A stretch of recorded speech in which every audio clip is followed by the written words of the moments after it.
2 months ago, I was really sick. For weeks I had several chest pains and coughing periods.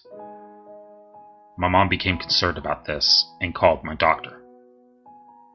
The doctor did an X-ray and an MRI.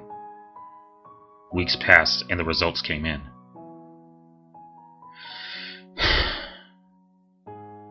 I had a tumor in my lungs.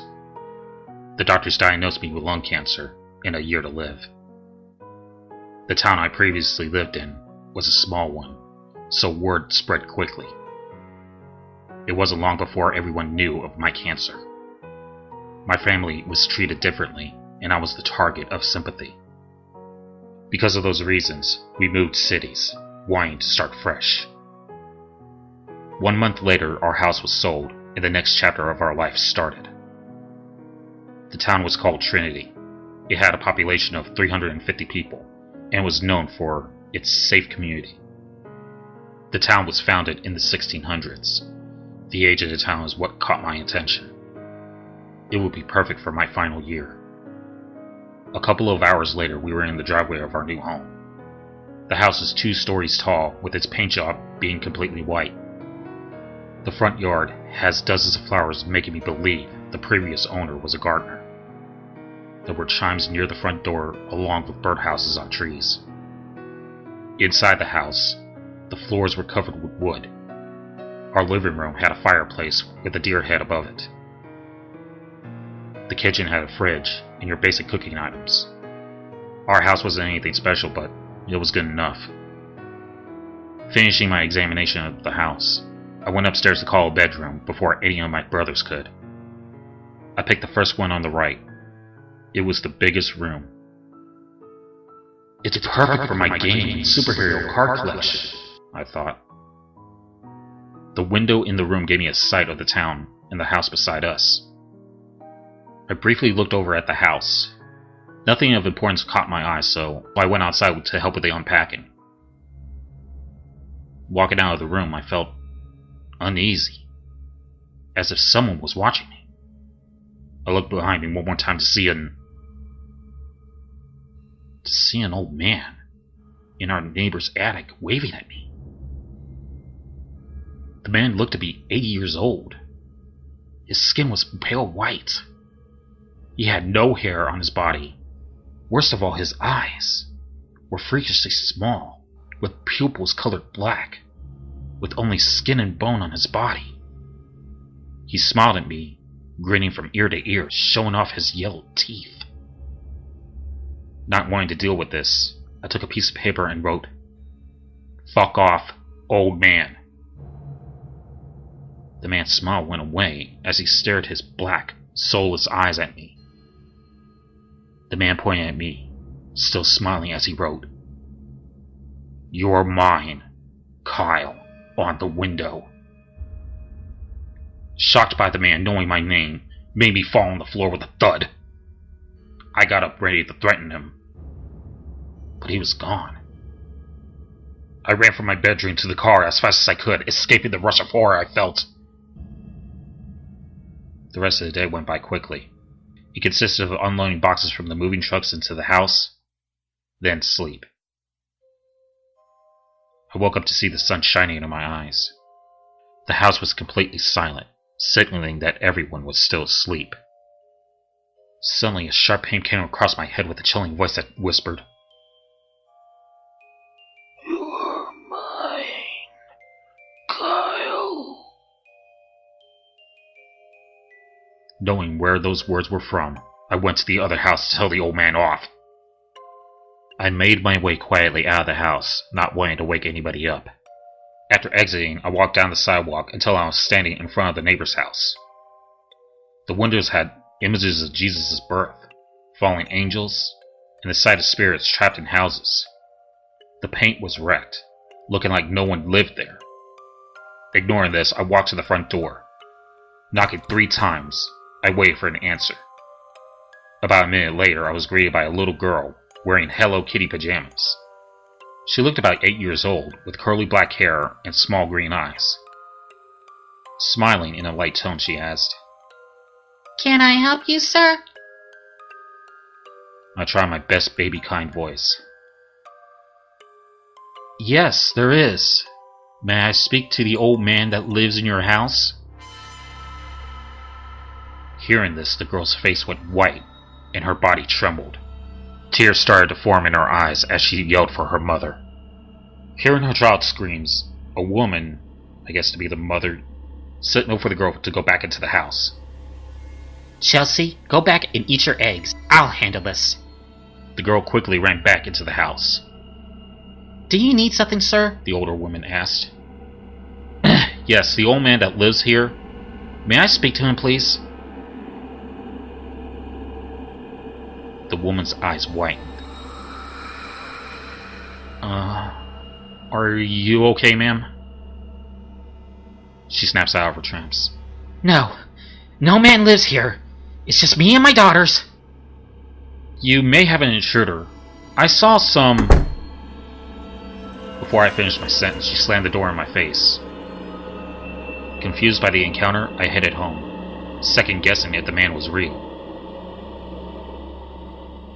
Being the only one awake, I headed upstairs to go back to sleep.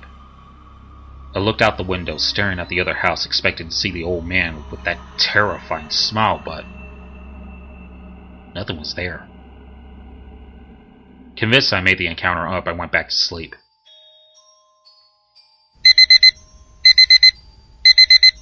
I woke up to my alarm clock going off. Turning it off, I got dressed, deciding to meet the rest of the neighbors. Fully clothed, I walked to the bedroom door, pulling on the handle. It won't open. I tried harder to open it, but it was stuck in place. You can't open it. I jumped behind me to see the old man in my room. He leaned against the wall, looking up at the ceiling. Who the fuck are you? He stared at me, not answering, looking at the ceiling. Leave, before I get my brother to kick your ass. No. Reaching down to my jean pocket, I looked for my pocket knife to take control of the situation. Is this what you're looking for?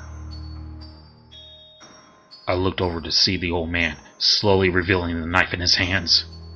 He slowly rubbed the blade against his stomach, making large incisions.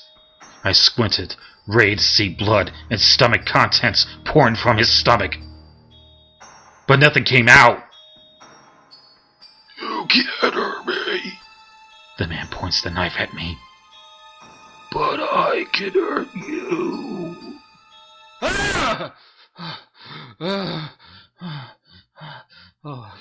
I wake up drenched in sweat. Where? Frantically, I looked around. No one was in my room. I held my hands against my face, convincing myself it was a nightmare. It's just a nightmare. It's just a nightmare. After multiple deep breaths, I gathered the courage to approach my door. I gripped the handle, not knowing what to expect. This time it's opened.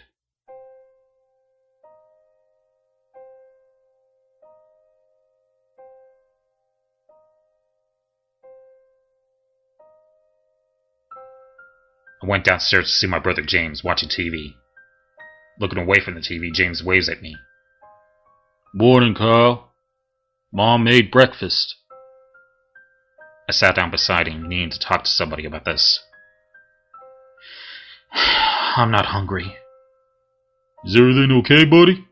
You seem out of it today. Not really, James. You know that house beside us? The one with the weird window designs? Yeah, that one. Whoa, what's going on?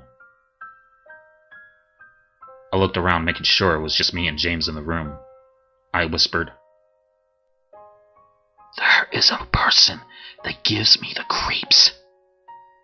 James laughed hysterically. Boy, you met them already? It's just a mom and two girls. Who's going to take the time to scare you? I saw a man, an old one in their attic. There's something wrong with him. He knows my name, and I had a nightmare about him. My brother laughed again. No, I'm serious. Go. Chill. It's just your meds. They're making you see things. Now come on, eat your eggs before they get cold. A week later, the nightmares stopped, and so did the sightings of the old man. I got to know the surrounding people. Every other day, we got an invitation from one of the neighbors, wanting us to come over. I enjoyed meeting everybody, except the Pattersons. They're the owners of the Old Man house. The other neighbors were sweet and caring, but they never entered our house. I started to get a vibe that there was something wrong with our property. Wanting to know, I asked Amy Martin. Amy was a friend who lived up the street. I met her when my family went with the Martins for lunch. She was my age. She had red hair and brown eyes. We met up at the corner of the street and began to walk. About 10 minutes of walking later, I made my move. Amy? What is it, Kyle? Why does nobody come to our house? I don't know. Is there a problem with that? I could tell by her tone there was something wrong. It's making me feel isolated. Is there something wrong with the house? Amy gripped my arm. Her voice went from passionate to serious as she looked into my eyes. Kyle, shut up. I couldn't stop. What is it? My family? Is it because we're new? Amy raised her voice. It has nothing to do with you or your family. Then what is it? You're his puppets now. That's why.